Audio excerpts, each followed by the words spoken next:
Welcome to the first digital edition of Climb magazine. My name's Ian Parnell. I'm Climb's Associate Editor. I think the first time I ever heard about climbing was when, as a young lad, my parents took me along to the Wyvern Theatre in Swindon to see a lecture by Doug Scott.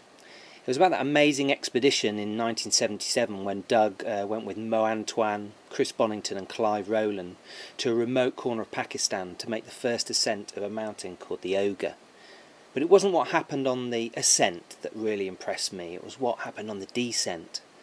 Basically, as soon as they started to descend, in the dark, Doug slipped on the abseil rope and swung down, breaking both of his legs just above the ankle. And Doug described during that lecture the amazing 8-day ordeal when the team grouped together to get Doug down to the base and safety.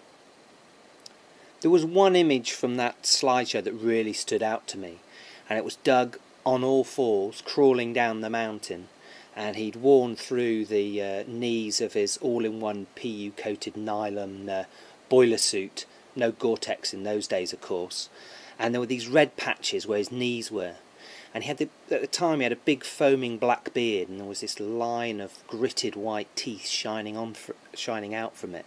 And I remember as a youngster looking at that image and thinking, wow, that's amazing.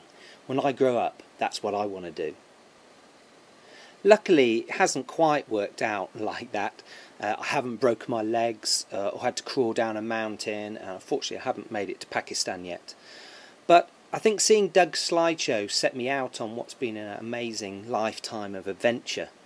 And looking back at that image, it kind of sums up everything that I value in climbing. There's the physical effort that makes climbing rewards taste so much sweeter. There's the mental resolve that you need to pull through the most difficult, challenging situations that we put ourselves in as climbers.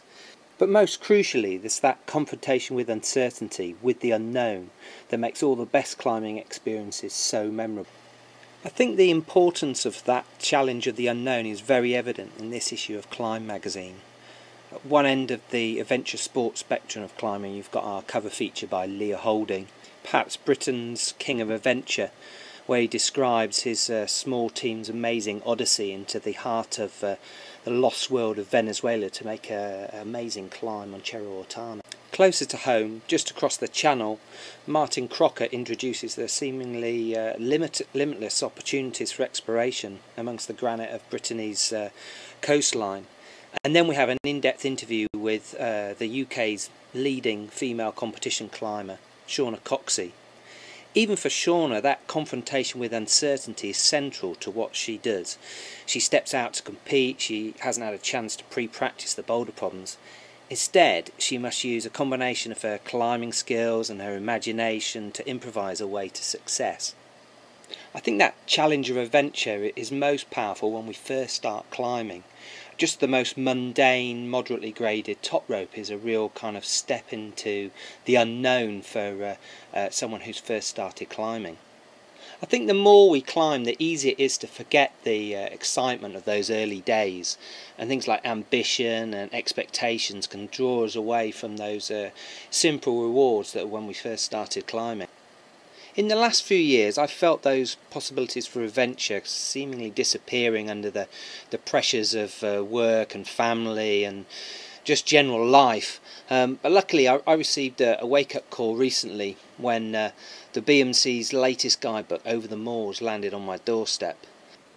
Sometimes I think you need the obvious pointed out to you, and this guide to moorland gritstone showed in over 600 pages that there were places like the Wimbury, Rollick stones, Woolpacks, yellow slacks, wilderness rocks, just an amazing array of adventurous venues right on my doorstep up here in Sheffield.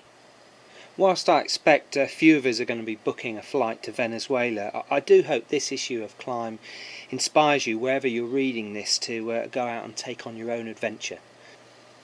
Well, thanks for listening, and remember you can catch up with all the latest news and videos on our Facebook page and on our website www.climbmagazine.com.